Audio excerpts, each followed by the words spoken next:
hacer el TikTok de ahora. Bueno chicos, voy a aprender juego como decía. Bueno, y el TikTok que subí ahora les voy a mostrar. Miren, es el cosito que estaba subiendo.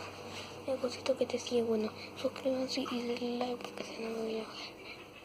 Bueno, chicos, mi mamá me acaba de cerrar y me dejó porque puede parecer alguien. Aparte, vi a alguien allá arriba de la puerta de los vecinos. Estaban jugando, estaban jugando, pero en realidad molestando.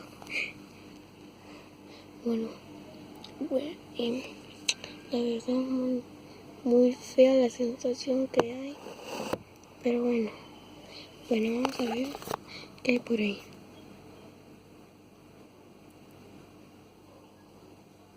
Voy a hacerle zoom.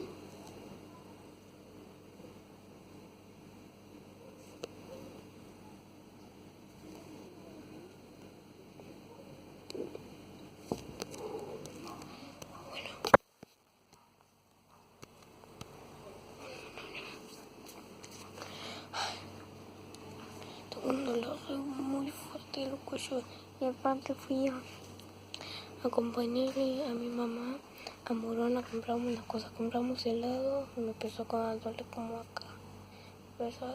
acá. Como que se me... Ya sé, creo que ya sé por cómo puede ser. Debe ser el helado que queda acá como que congelándote la garganta. Por eso congela acá,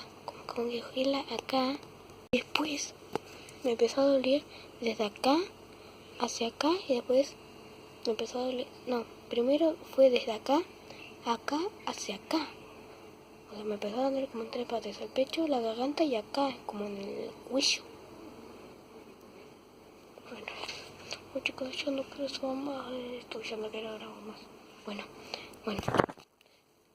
Bueno, sí, denle like y suscríbanse como en el cosito que ven ahí. Porque si no me voy a enojar. No, creo que no salió. Ahí. Así que, por favor, denle like y suscríbanse. Chao.